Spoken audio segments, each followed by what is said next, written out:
حضرت سیدنا ابو سعید خدری اور حضرت سیدنا ابو ہریرہ رضی اللہ تعالی عنہما نبی کریم صلی اللہ علیہ وآلہ وسلم سے روایت کرتے ہیں کہ مسلمان کو تھکاوٹ، بیماری، غم، تکلیف وغیرہ حتیٰ کہ کانٹا بھی چبھ جائے تو اللہ عز و جل اس کے بدلے اس کے گناہ مٹا دیتا ہے۔ علامہ بدر الدین عینی علیہ رحمۃ اللہ الغنی عمدۃ القاری میں فرماتے ہیں، انسان کو اس کے ارادے کے مطابق آئندہ آنے والے خطرات سے جو تکلیف پہنچتی ہے اسے ہمہ کہتے ہیں، ماضی میں جو تکلیف پہنچتی ہو اسے حزن کہتے ہیں۔ ہمہ اور حزن یہ دونوں باطنی تکلیفیں ہیں۔ غیر کی زیادتی سے جو تکلیف پہنچے اسے اذیت کہتے ہیں۔ ایسی چیز جس سے دل تنگ ہو جائے اسے غم کہتے ہیں۔ امام قرافی علیہ رحمۃ اللہ القافی فرماتے ہیں، یقیناً مصائب علام گناہوں کا کفارہ ہیں، چاہے ان کے ساتھ بندے کی رضا ملی ہوئی ہو یا نہ ہو۔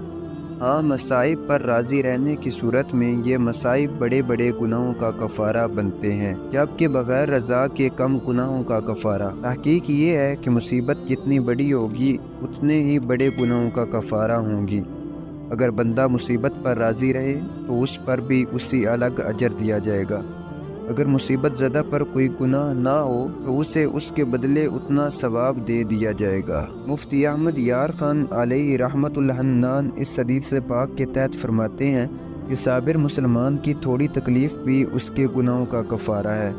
صوفیاء کرام رحمہم اللہ السلام فرماتے ہیں کہ اگر کسی کو عبادتوں میں لذت نہ آئے، اس پر اسے غم ہو، یہ بھی گناہوں کی معافی کا باعث ہے۔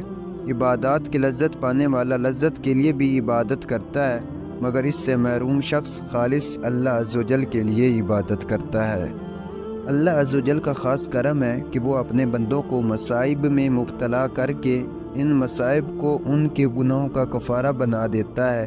دنیا میں کسی بھی انسان کی ہمیشہ ایک جیسی حالت نہیں رہتی، کبھی خوشی ہوتی ہے تو کبھی غمی۔